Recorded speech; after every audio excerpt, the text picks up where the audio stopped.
Assalamualaikum warahmatullahi wabarakatuh. Sekarang kita masuk untuk mata praktikum RPL 2 pertemuan ketiga, yaitu kita akan lebih membahas tentang konsep dan definisi untuk kebutuhan perangkat lunak. Nah, di sini kita udah saatnya mengerti dan melakukan analisis kebutuhan terhadap analisis yang apa user inginkan gitu kan. Jadi sebenarnya kita juga sudah mulai mengerjakan ya dari pas pertemuan kedua, kita sudah mulai membuat yang namanya kebutuhan fungsional, non-fungsional, antarmuka, unjuk kerja gitu. Oh kemarin nggak ada non-fungsional ya, kita langsung cuman fungsional, antarmuka, unjuk kerja, dan data nih. Nah untuk sekarang kita bakalan membuat analisis kebutuhan untuk fungsional, non-fungsional tambahannya antarmuka dan unjuk kerja. Jadi nggak perlu yang data lagi gitu. Tapi sebelumnya saya bakal jelaskan apa itu kebutuhan perangkat lunak. Ya sesuai namanya ya, kebutuhan itu adalah kondisi, kriteria, syarat, atau kemampuan yang harus dimiliki oleh perangkat lunak untuk memenuhi apa yang diinginkan pemakai.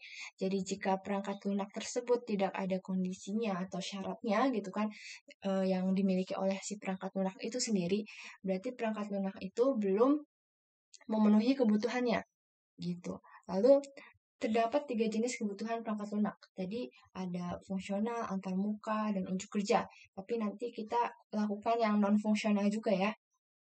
Karena kan yang datanya nggak ada tuh, jadi kita tambahkan kebutuhan non-fungsional. Jadi kita bikin tabel aja sih, gitu. Terus untuk kebutuhan fungsional dulu, sebenarnya udah dibahas juga, harusnya kalian sudah mengerti ya kebutuhan fungsional atau yang biasa kita sebut functional requirement. Dia juga bisa disebut kebutuhan operasionalnya. Jadi, kebutuhan yang berkaitan dengan fungsi sesuai namanya atau proses transformasi yang harus mampu dikerjakan oleh perangkat lunak. Jadi, fiturnya itu apa? Dari perangkat lunak itu tuh dia ngapain gitu. Fungsinya apa? Makanya di sini contohnya pun perangkat lunak harus dapat menyimpan semua rincian data pesanan pelanggan misalnya. Jadi jangan sampai fungsi utama dari perangkat lunaknya itu nggak ada. Jadi kebutuhan fungsional ini wajib ada dan wajib dipenuhi gitu kan pada perangkat lunaknya. Terus misalnya ada contoh lain, ini kan untuk pesanan ya. Kalau yang ini perangkat lunak harus dapat membuat laporan penjualan. Jadi sales receipt-nya sesuai dengan periode waktu tertentu. Pembukuannya harus ada. Lalu perangkat lunak juga harus mampu menyajikan informasi jalur pengiriman barang terpendek, misalnya pakai algoritma Dijkstra atau apa gitu. Jadi kita, misalnya kalian lagi bikin perangkat lunak tentang apa? Tentang sistem informasi penilaian di fakultas apa misalnya kan. Dan di situ sesuai namanya informasi penilaian ya berarti perangkat lunak tersebut harus dapat menyimpan apa? Menyimpan data nilai misalnya dari dosen misalnya yang akan nanti diserahkan ke bagian administrasi gitu. Jadi ya sesuai nama perangkat lunak ya sesuai apa dari perangkat lunak itu sendiri fungsinya apa gitu. Itu untuk kebutuhan fungsional. Jadi fiturnya itu apa? Kalau nggak ada fitur utamanya kan nggak mungkin ya. Kalian bikin apa berarti perangkat lunaknya gitu. Terus next, kebutuhan antarmukanya atau interface requirement. Jadi ini kebutuhan yang menghubungkan perangkat lunak dengan elemen perangkat keras. Perangkat lunak atau basis data. Jadi kebutuhan antara software itu sendiri, perangkat lunak itu sendiri dengan entah itu hardware atau software lain atau bahkan database gitu kan. Contohnya apa? Misalnya di sini ada perangkat untuk memasukkan data. Nah, perangkat untuk memasukkan data kan kita belum tentu misalnya via website gitu kan. Itu berarti kan via perangkat lunak lain gitu. Ibaratnya via ya website gitu. Kalau di sini misalnya oh kita masukkan datanya mungkin lewat aplikasi desktop gitu kan. Jadi kita butuh PC, keyboard, mouse atau scanner gitu. Jadi ada antarmuka perangkat keras di sini gitu.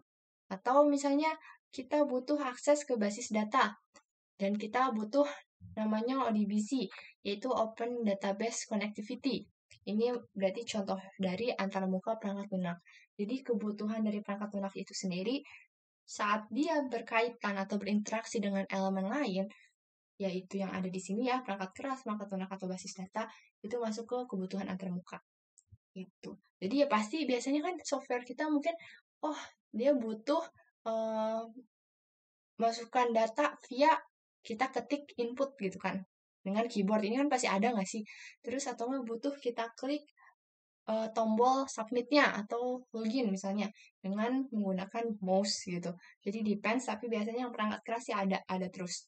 Perangkat lunak ya balik lagi tergantung apakah perangkat lunak kalian sudah mandiri gitu, sudah tidak butuh kaitan dengan yang lain karena kalian sendiri yang membuat semuanya gitu. Itu kan berarti nggak ada lagi nih antar muka perangkat lunak yang lain gitu. Paling ya kaitannya terhadap software kalian sendiri gitu.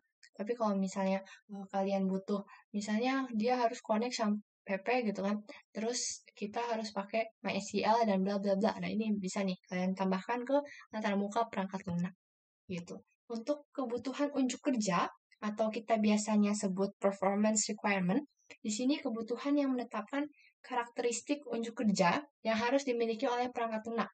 Misalnya, unjuk kerja itu ibaratnya kelebihan dari fitur tersebut. Keberhasilannya itu apa?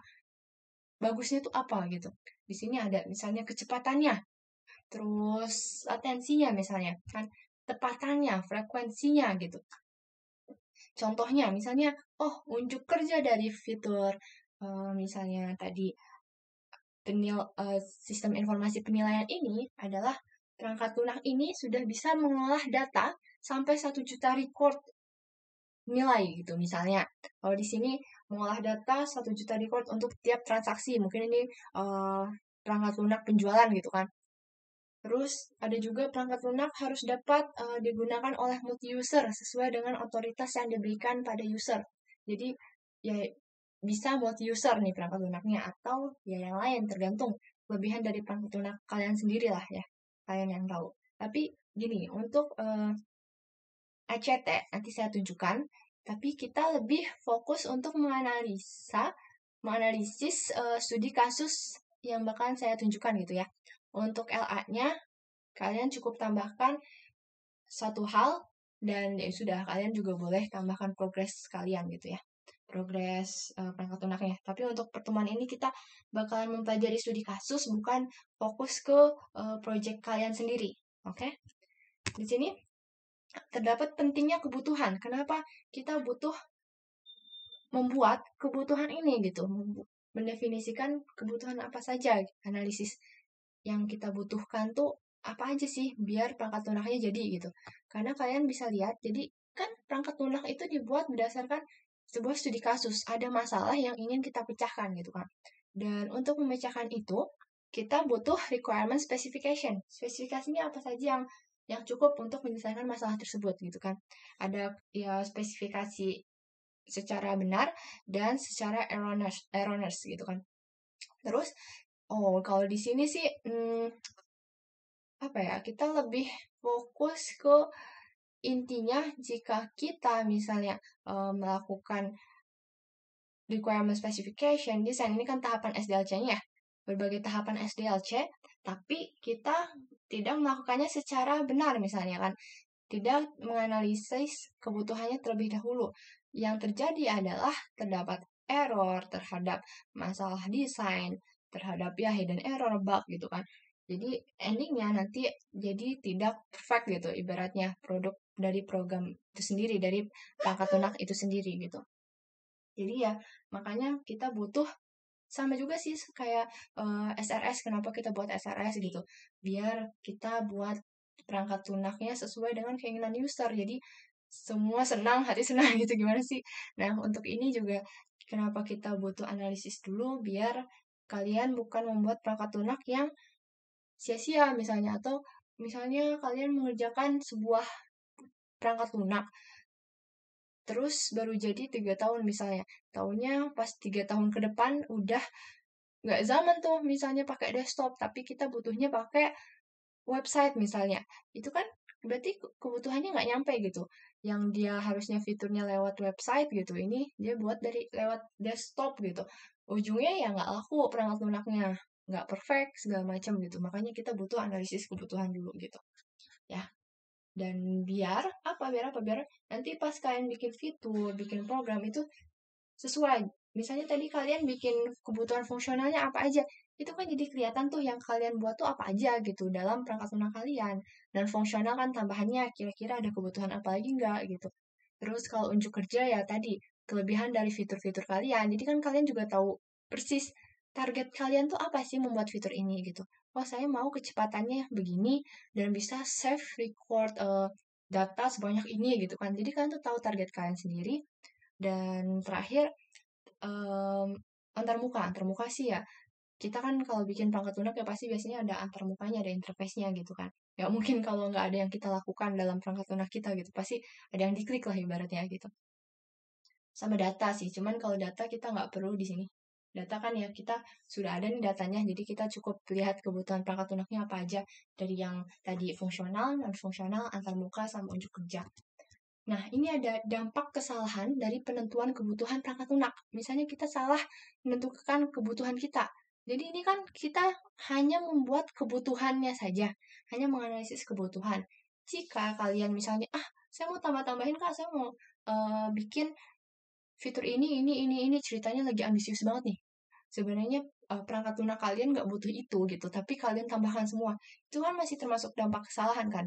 Karena bukan sesuai yang diinginkan user dan kalian menyia-nyiakan waktu kalian, menyia-nyiakan barisan kode kalian, memori kalian gitu kan. Padahal sebenarnya nggak dipakai itu, tapi kalian tambahkan, itu rugi juga gitu. Jadi kita harus membuat analisis kebutuhan secara efektif dan efisien juga harus dipikirkan gitu. Dan estimasi waktunya, nanti kan kalian buat LA, kalian harus tuliskan estimasi waktu dari studi kasus tersebut gitu. Nah, di sini perangkat lunak yang dihasilkan tidak akan memenuhi kebutuhan pemakai yang sebenarnya. Jadi, interpretasi kebutuhan yang berbeda-beda sehingga dapat menyebabkan ketidaksepakatan antara pelanggan dan pengembang, user berarti kan, dia juga akan menyanyikan waktu dan biaya, dan bahkan mungkin akan menghasilkan perkara hukum. Kenapa ini? Ada yang tahu? Jadi, jika kita melakukan kesalahan penentuan kebutuhan, berarti kan apa yang diinginkan user tidak kita lakukan ya kan ibaratnya kita malah nambah-nambahin atau ngurang-ngurangin itu berarti nggak sesuai kontrak gitu nggak sesuai NDA-nya non-disclosure agreement yang nggak sesuai dengan apa yang sudah dibahas sebelumnya gitu kan makanya bisa saja nantinya akan menghasilkan perkara hukum gitu. Terus di sini pengujian kesesuaian perangkat lunak dengan kebutuhan yang dimaksud tidak akan mungkin dilaksanakan dengan baik dan waktu dan biaya akan terbuang percuma ya untuk membangun sistem yang salah. Jadi untuk analisis kebutuhannya, berarti ini merupakan aktivitas awal dari siklus hidup pengembangan perangkat lunak. Dan tujuannya, dari tadi kita udah bahas, tapi untuk tujuan detailnya di sini terlihat kita ingin memahami masalah secara menyeluruh atau komprehensif, nggak setengah-setengah, yang ada pada perangkat lunak yang akan dikembangkan. Bahkan kita kan kemarin juga udah belajar ya, ruang lingkup produk perangkat lunak atau produk space, dan usernya yang akan menggunakan siapa yang akan menjadi usernya gitu. Jadi kita akan melihat secara garis besarnya tidak cuman dalam satu sudut pandang saja. Lalu kita juga dapat mendefinisikan apa yang harus dikerjakan oleh perangkat lunak untuk memenuhi keinginan user.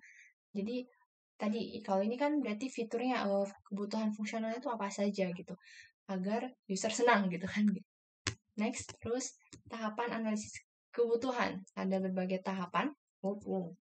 Jadi yang pertama, kita mempelajari dan memahami persoalannya dulu, lalu identifikasi kebutuhan user, lalu kita juga mendefinisikan kebutuhan perangkat lunak tersebut, dan membuat dokumen spesifikasi kebutuhan perangkat lunak. Ini yang disebut SRS, ya.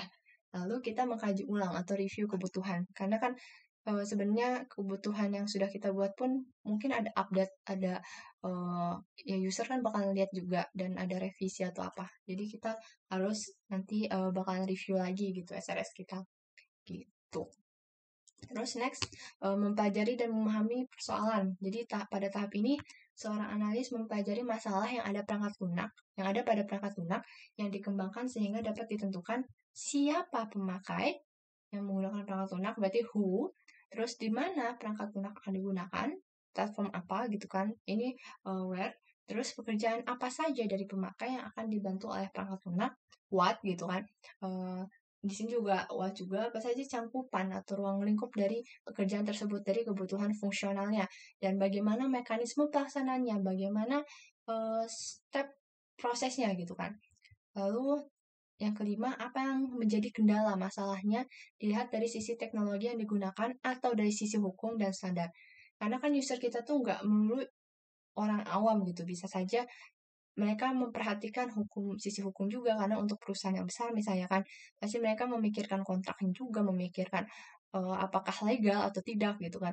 Dan juga bisa saja user kita tuh dari bisnis analis gitu, ya mereka tuh nggak ngerti teknologi, tapi mereka fokus dengan keuntungan bisnis mereka gitu kan. Nah kalau di situ yang kita bakalan jelaskan ya berarti kalian akan mempelajari lagi yang namanya metode pengembangan bisnis pada perangkat lunak gitu kan. Jadi kalian juga memikirkan untuk perangkat lunak kalian itu pengembangan secara bisnisnya tuh bagaimana, harus kalian definisikan juga. Itu sebenarnya nanti bukan materi ini ya. Jadi itu ada pelajaran terpisah. Kalian kan udah belajar SDLC kemarin. Ini analisis kebutuhan juga belajar. Nah, nanti tuh sebenarnya kalian bisa searching kalau misalnya mau, misalnya ada H method, H method gitu kan. Terus misalnya ada banyak lah ya em, pemodelan untuk secara bisnisnya gitu. Itu kalian bisa pelajari. Terus next. Nah, caranya. Ini cara apa Kak? Nih, cara untuk mempelajari dan memahami persoalan lebih detail lagi gitu kan.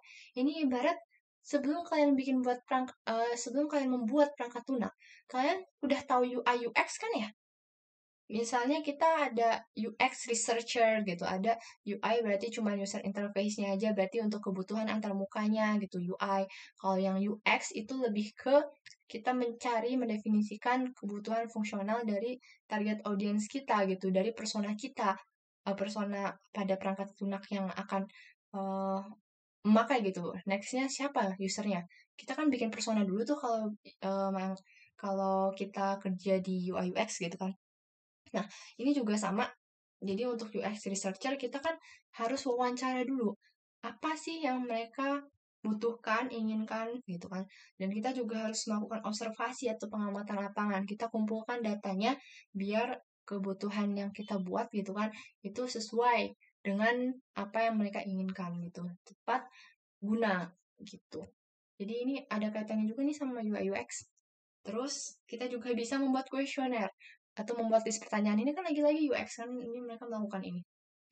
Terus mempelajari referensi atau dokumen-dokumen yang digunakan seperti dokumen hasil analisa dan perancangan perangkat lunak. Ini maksudnya ya kalian riset dulu gitu. Ibaratnya studi literatur dulu sebelum kalian ingin membuat perangkat lunak gitu kan. Misalnya kalian nggak pernah bikin sistem informasi penjualan ya, kalian seenggaknya cari tahu dulu apa aja sih biasanya yang ada di sistem informasi penjualan tersebut gitu. Oh, ada pencatatan penjualannya, ada buku besarnya, ada ininya. Nah, itu kalian pelajari dan kalian pakai yang kalian butuhkan, kalian terapkan gitu kan, mati tiru dan modifikasi gitu. Tapi yang nggak dibutuhkan ya kalian buang, ngapain gitu. Kalian bikin yang lebih sempurnanya lagi gitu.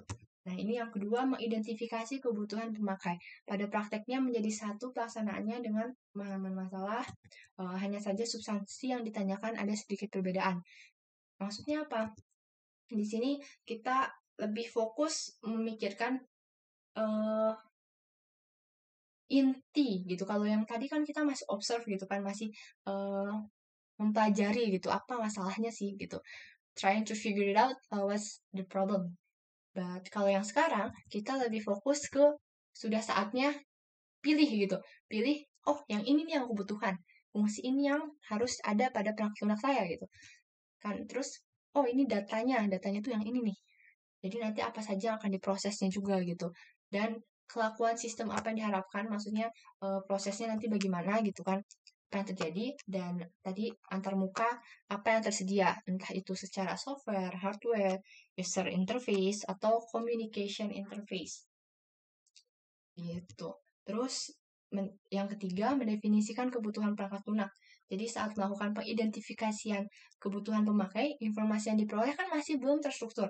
Karena kita masih secara UX-nya saja gitu. Kita melihat lapangan, kita melihat pasar, lalu kita terapkan gitu kan. Jadi masih belum terstruktur. Makanya kita butuh mendefinisikan lagi kebutuhan perangkat lunak. Kita butuh ibaratnya memberi konklusi dari apa yang sudah kita observe gitu.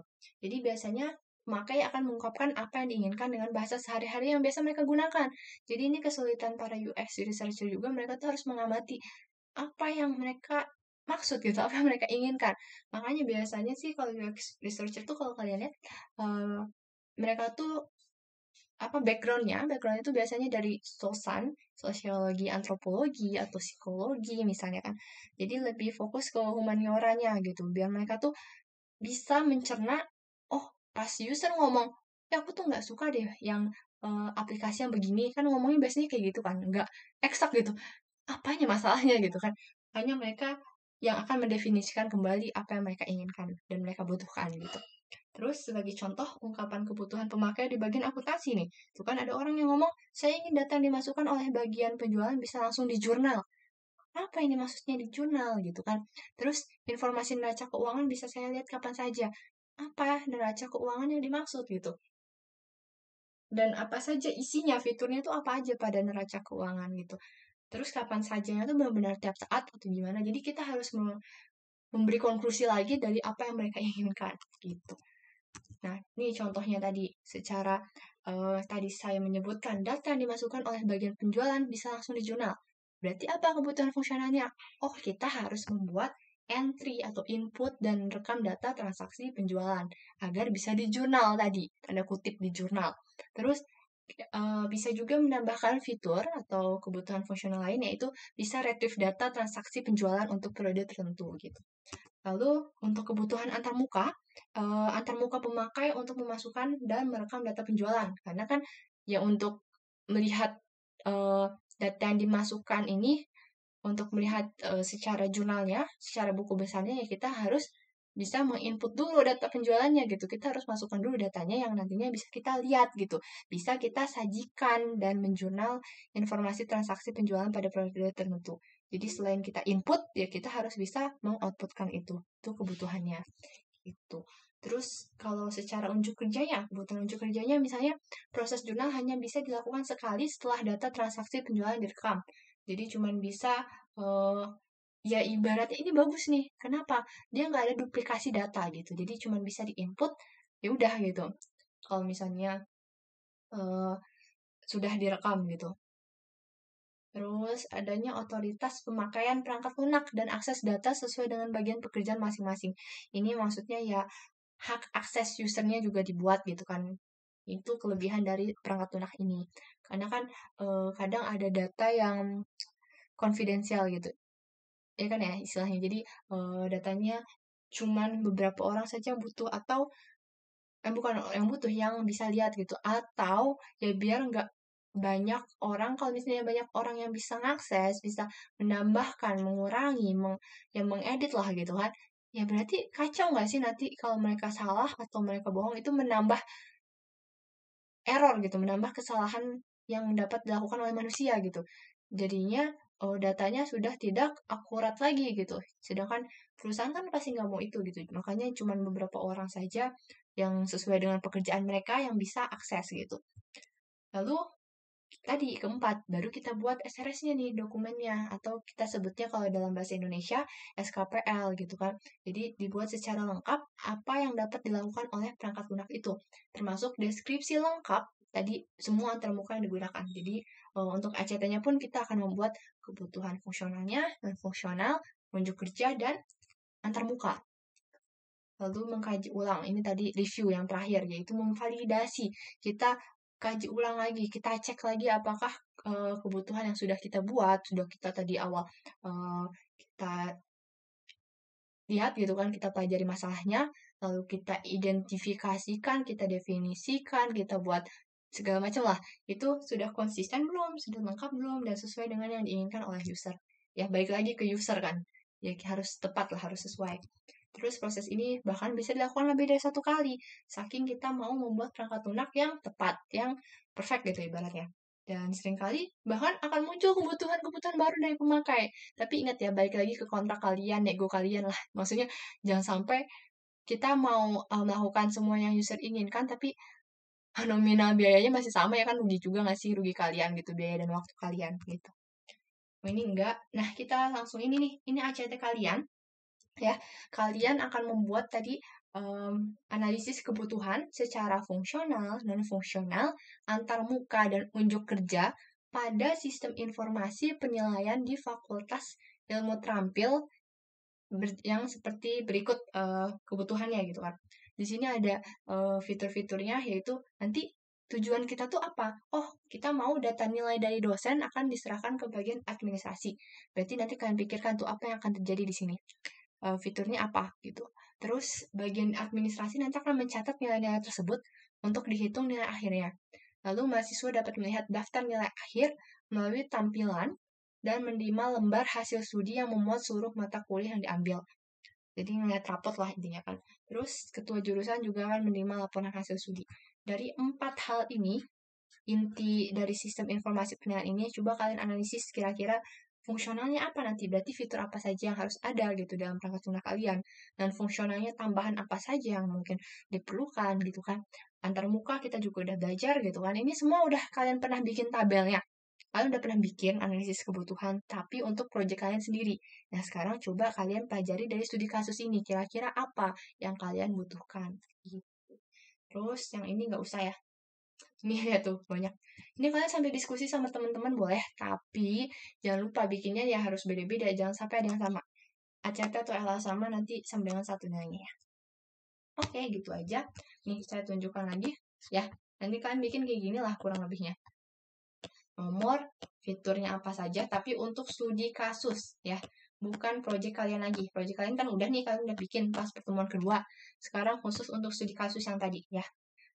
Makanya sebenarnya sekelas kalian bisa diskusi karena kan satu studi kasus yang sama gitu. Kalian ya pasti ada kesamaan, tapi nggak boleh sama persis gitu. Karena kalau sama persis ya berarti kan cuma kopas doang gitu.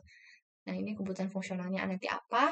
Terus tambahkan lagi nih kebutuhan non fungsional. Ya, non fungsionalnya kalian tambahin, baru nanti ikutin lagi nih, ini ada antarmuka gitu kan, sama ada unjuk kerja gitu. Dan nanti kolomnya juga totalnya udah sampai sini doang, unjuk kerja, yang data nggak usah. Ya, jadi kalian cukup bikin nomor, fitur, kebutuhan fungsional, kebutuhan non fungsional, kebutuhan antarmuka, dan kebutuhan unjuk kerja. Oke, paling gitu aja dari saya. Mohon maaf apabila ada kesalahan. Wassalamualaikum warahmatullahi wabarakatuh. Terima kasih semuanya.